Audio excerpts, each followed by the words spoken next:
Thursday, I make the schedule for Friday, Saturday, Sunday, just kind of what I want to do on the weekend. And then usually on Sunday, I take 20 minutes and I do Monday, Tuesday, Wednesday. And so I make it twice during the week so that I'm able to stay flexible. But, Hello, writers and crafters. I'm Valerie Ihsan, and I'm Eric Mertz. and this is episode 190 of the podcast. It is June 190. 11th, 2025, as we record this. And today we're going back to a seasonal topic and embracing the chaos of summer. Oh boy. Yes, it It's the always last day of happens school every up here in year. Oregon City. The last day of school. After this, free childcare is gone till September. What's going to happen to my schedule? Oh, Thank you to our existing patrons. We so appreciate you. Thank you for believing in us. Thank you for believing in the podcast, the work we do here, the work we do offline. You can become a patron of the arts at patreon.com/Valerie Ihsan and patreon.com/Strange Air Stories. I don't have much of an author update. My husband was out of town, so I was just doing all the things that I don't recognize that he does while he's here, like walking the well dog stated. or, feeding the dog or whatever. So it was just a bunch of grocery shopping and yeah, just all the things that he does that I don't have to worry about. So Right. that was tough. And then, That's why that's missing why him on partners top go of out of that. town. That's why we go out of town. So the other person figures out like, oh, this is what they do when I'm not here. Right. Yeah. Yeah. Um, Yeah, and I just I did a yesterday morning I did a meditation on the back patio. It was such a lovely morning. Very warm, Eric. I know you don't like warm mornings, but I was I like don't love a in warm morning. heaven Yeah. on the back patio, sitting on the couch with my dog in my lap, and Radar doesn't like to sit on my lap these days. He's 16 and just crotchety and hurting, so he doesn't like to really sit on my lap, but he was there this morning and just sniffing the morning air and listening to the birds, and it was just lovely. So I was fully embracing that calm and the connection with my elder dog, and I was Aw. journaling and meditating and all that. And I what came from that meditation um, was a whole bunch of thoughts about kind of my mission as an author and as an entrepreneur. And so I ended up writing my patrons this really long, kind of heartfelt, like just sort of like blah on the page. And I hesitated doing it. I didn't even edit it. I just first drafted it and put it in there. It's not an essay. It's not really a journal. I'm not sure what it was, but it was kind of A thing. it was, yeah, like a confession, sort of like, hey, this is what I just realized about myself, Hmm. and put it up there for the patrons. So if you like to get kind of that up close and personal behind the scenes of a creative person, like that's what my Patreon page really is all about. Secret videos and like, oh, this is what I'm feeling like this month. And so if you like that kind of connection with authors or other business people, like that's what go to patreon.com/Valerie Ihsan and become a patron, and you'll get to read that ridiculously long but heartfelt yeah, confession. I kind of like that, like a CEO confession kind of thing. I dig that. I dig that. So, yeah, what's up in your world? I mean, not to jump the main topic, but I just have been very, kind of realistically looking at what the next 10 weeks will do. And, part of that is what's possible in 10 weeks. I made this personal pact where it's like summer, I think summer is exactly 11 weeks. And I've made this pact that I'm only going to try to get about 8 to 9 weeks work of work done. And Hmm. that's not even including vacations. That's just like there's going to be chaos. There's going to be a day um, that I just don't want. It's nice. There's a river. Like last Monday was my wife's birthday, and we just took the day off and we went to Bagby Hot Springs for the day. And like, I was in the truck and we're driving up the Clackamas River, and I'm like looking at there's all these people on a Monday morning, like getting their boat in the water, they're fishing, they're just like sitting creekside. And I'm thinking like, who are the people in the world who on a Monday morning are hanging out at the river? Now, that's not going to be me all the time because I am far more like I'm driven a different way. But I said to her, and I say it here, like there needs to be a little more of that this summer than there ever has been because that this is what this is all for, right? Like, Hmm. what are you working for other than screw around days on the river? So Hmm. I've been doing a lot of little things that I've wanted to accomplish because I know the like when time is limited, I tend to cut the little things out. Hmm. Um, and so I've been focusing on just my whole schedule for the summer is basically just knocking off a ton of little things, finishing this book publication project that I've been sitting on, doing a lot of the little things that I know will get lost in the next 3 months and just focusing on that. And also, client work is uh always an evolving situation. June is one of the busier months in my world because people tend to start projects at the beginning of the summer and so then they call me. So yeah, it's just kind of embracing this whole like, this is going to be this should feel like a different 3 months. I think I've resented summer in a bit because it's like it's just not the way the rest of the year is. I can't win that fight. Dear summer, I can't beat you, so I may just join you. Um, so anyway, it's been, again, knocking out little things, doing, getting small tasks oriented and actually like accomplishing a whole heck of a lot. It's just not biting off big projects at this point. What are you reading? Oh my gosh. Well, first off, anybody who likes sort of horror and audio, like the Shivers series on Audible, which is like I think there's 5 short stories. Owen, um, Joe King or Joe Hill, Owen King, Catriona Ward, Stephen Graham Jones. There's another one I forget. There's just these short horror audiobooks. Fantastic. I listened to all of them this weekend. Hmm. Um, Actually, I finished the last one yesterday. They were all fives, 5 out of 5s. They were Oh, fantastic. cool. Um, I have a hard time staying like focused on audiobooks unless they're excellent. But I am reading a book called Strange Pictures by a person named Uketsu, who's a Japanese YouTube star who has no one knows their identity. And they have this book called Strange Pictures, which is 4 visually oriented mysteries that are it is the I like strange. This is the strangest thing I've ever read in my life. Without question, the strangest thing I've ever read ever. It's so odd. I would recommend it to anybody because it just takes you out of the experience of being a reader and puts you in this experience of just it like forces confrontation with the weird. It's Hmm. amazing. Japanese surrealism is like My its new own thing. genre. Oh, I've this year looking at Murakami back and is like the Wind Up Bird Chronicles. Have you read that? oh, amazing. Yeah, yeah, yeah. That's pretty This rad, but this like, makes that feel whoa. like, Wind in the Willows or something. This is such a weird I the first mystery is just this people taking these drawings and then like kind of arranging them in this like trying to solve the mystery by where the draw like it's just crazy well thought out stuff. It's like a mathematician wrote a mystery and wanted to show off the like the forensics. It's just so strange. It's so weird. Read it. Go read it. Go read it. Yeah. I am still reading How to Read a Book by Monica Wood.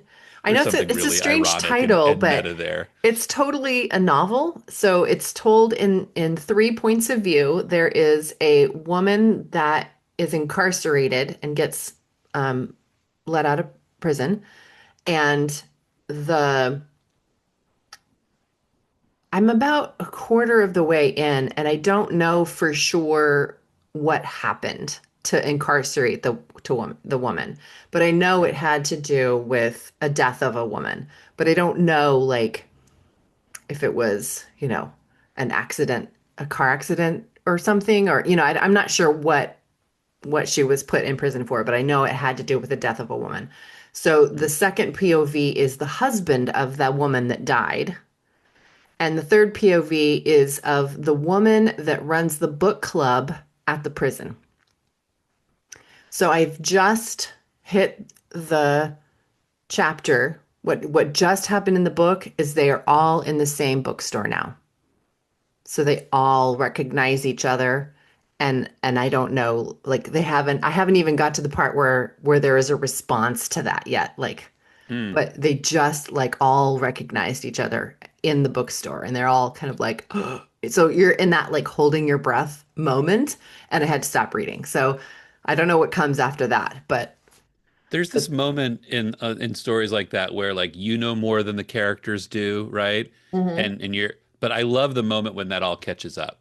Like when all of a sudden now everybody me the reader and the characters we all know the same things and that moment of seeing that for them Mhm. is fantastic. Yeah, It's just part of that is what I think makes me like to like writing is like those that moment is just like playing with that recreating that moment for the reader, you mean?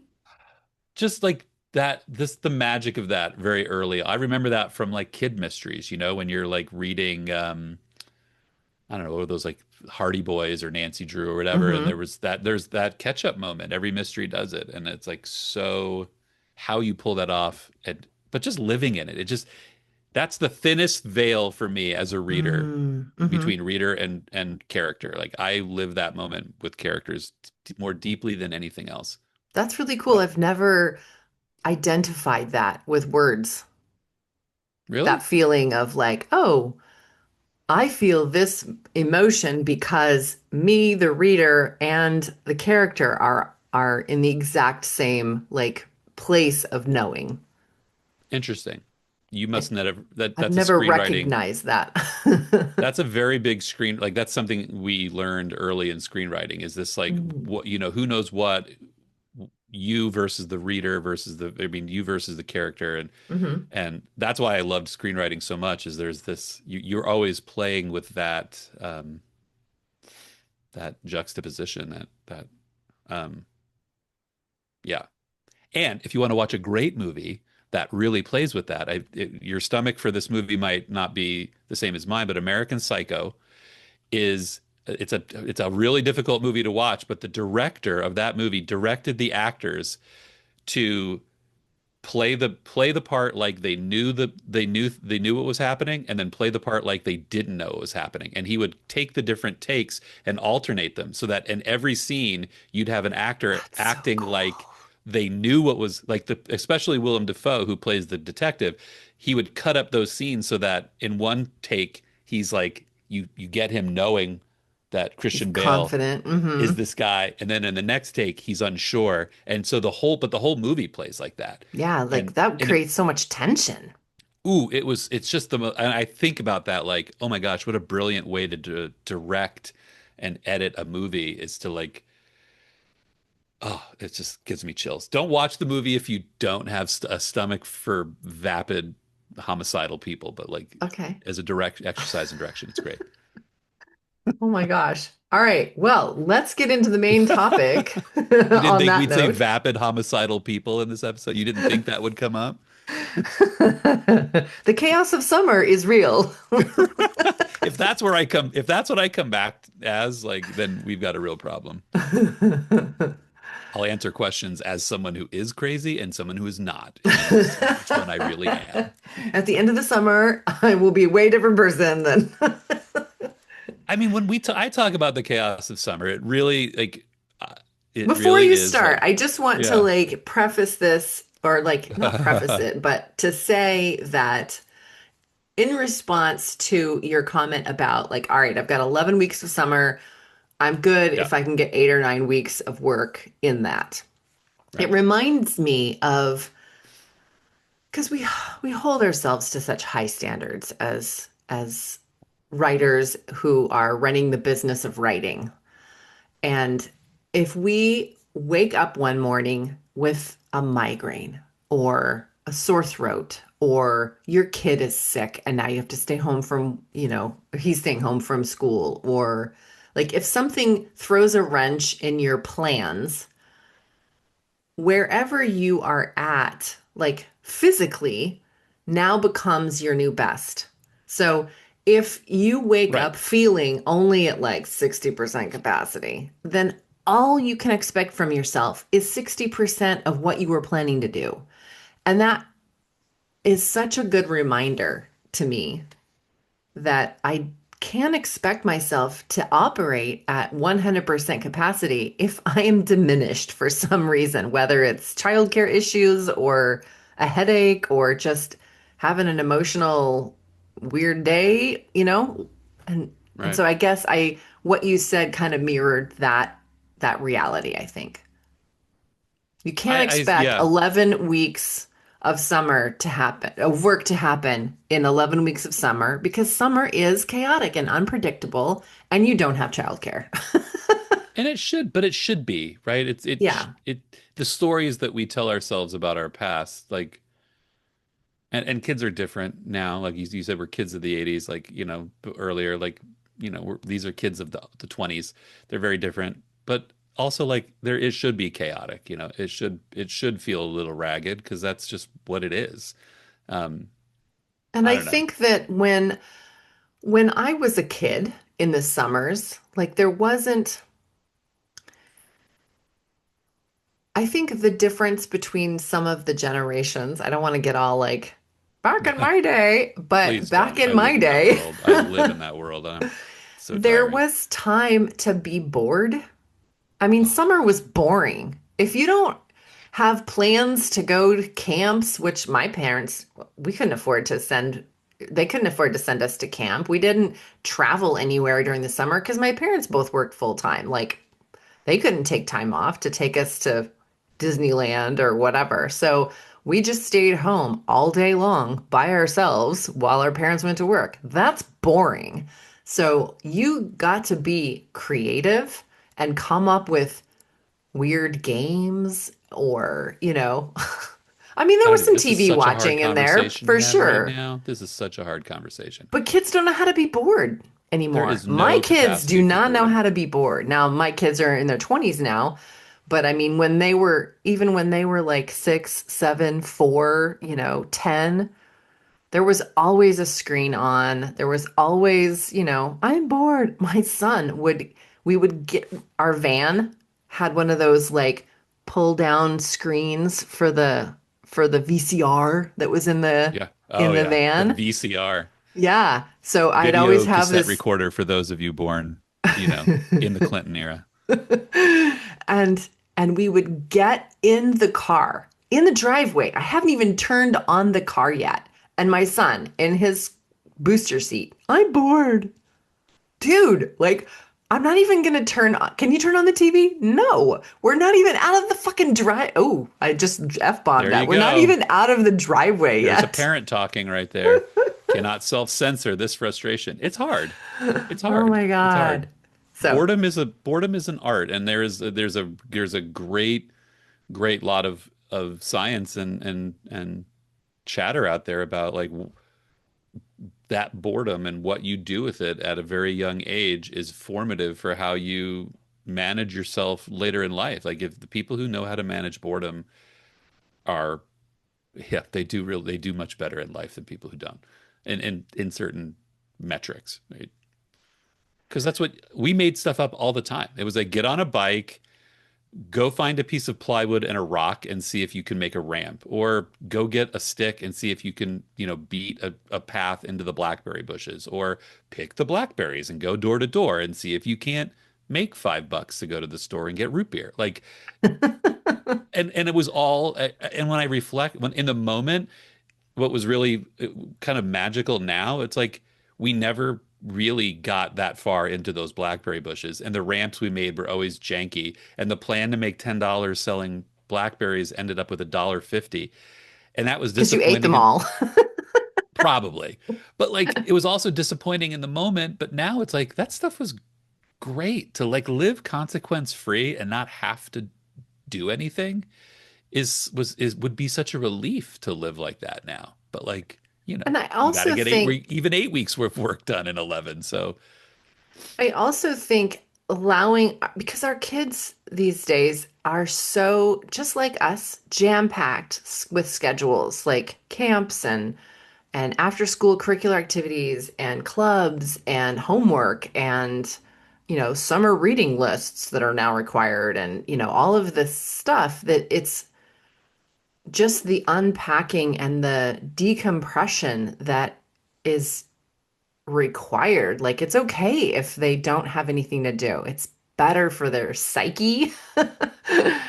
But realistically having a plan and action for the kids so that they don't drive you bananas with the boredom. I'm bored. What are we doing today? Like You have to have knowing like both. here's your options. One, two, three, four. You can choose any of these options today. You can do them all. You can do one of them. Doesn't matter to me, but you choose.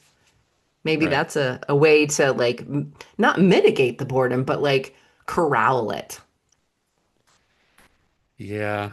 Yeah, I don't know. I mean, I'm staring it in the face and like you have to have both. Like it's not real. It's not we had one summer where our kid had, I think, in 11 weeks, I think he had 9 weeks of camp. And after a while, it was just throwing darts at a board. It was like, oh, you said you wanted to learn to play basketball? Here's a basketball camp. Oh, you like rocks? Here's a rock throwing camp. I mean, who the hell knows? Like it was whatever we Uh-huh. could find. And while it made a easier life day to day for us, because he had something to do, it wasn't, it was also just delaying the inevitable that kids have to figure out what to do with themselves.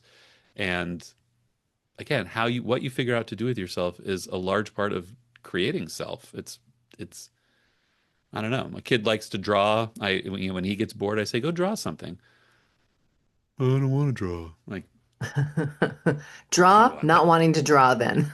What Then does go that look like? go walk around the neighborhood. I don't know. Go here. It's yeah.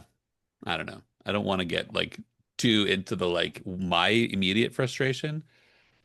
But the only way out for that stuff is through. I mean, you can't, there is really nothing you can do. You just can't do it for them. And, So, because this isn't a parenting podcast, which I but it totally is. devolved into, but as a writer, then, how do we embrace the chaos and the boredom of our kids so that we can continue to write or continue to run our businesses or let go of? I think your plan is quite excellent, actually, of just recognizing that you're not going to get as much work done. It's the native limitations of the time of year. You just have to embrace it. But here's why I'm not the person to answer that is because this is my job. So as a job, I have to do what I do. I can't. I have to say, look, I am working until 3 o'clock today, or I'm working until five, or I have meetings, and I have to do that. And so, for me, finding the time to write is just like anybody else commuting. I just commute into my own office.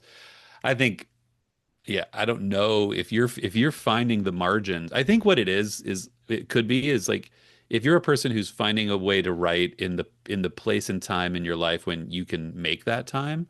I think it's em embracing and recognizing that that's all going to change here in the next few weeks. If you have a normal sort of kid and, you know, summer, or a normal relationship to summer, it's like if your normal time was between 6 and 7:30 in the morning, that might change. Now it Hmm. might be 6 and 7:30 at night. That doesn't mean you can't go back to 6 to 7:30 in the autumn. Hmm. It just might change for now. Um, I think you have to be, it's just flexibility, right? I mean, it's what hot morning signal, girl. It's flexibility. So I had one client one time that he would he would make his writing schedule every week. He would look at the weather app. Oh, it's going to be sunny on this day. Okay, I'm going to mow the lawn this day. So on even if it was like Wednesday and Thursday, he wasn't like automatically going to work those days in the writing shed. He'd be like, "All right, those are going to be yard, days," or the weather being nice on Monday, going to the, hot springs or going to the river. Like, all right, we're going to plan on, and being, like you said, flexible. Maybe you're working on a Saturday instead of Monday, or Yep.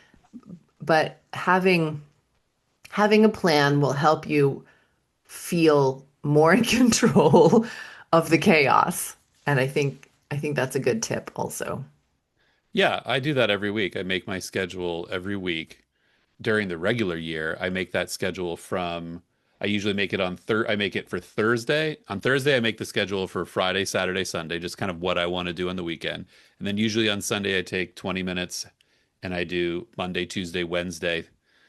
And so I make it twice during the week so that I'm able to stay flexible. But I think at this point in the summer, you make it every day. Kind of like you put the book down at the end of you put the work down at the end of the day and you pick up the scheduler to say, okay, what does tomorrow hold and what can I possibly do tomorrow? I think that's a good idea. Also, even if you don't have kids, like we've been kind of making this kid heavy, but if you, I mean, summer gets busy because this is where you're going on trips and, oh, we're camping and so being realistic about the work that you have, the deadlines that you have, whether they're self-imposed or somebody else's, and being realistic with what you can accomplish. If you look at your month and be like, all right, July is when we're going to Florida or we're going to go camping on the Where? river or whatever, Where like going where? knowing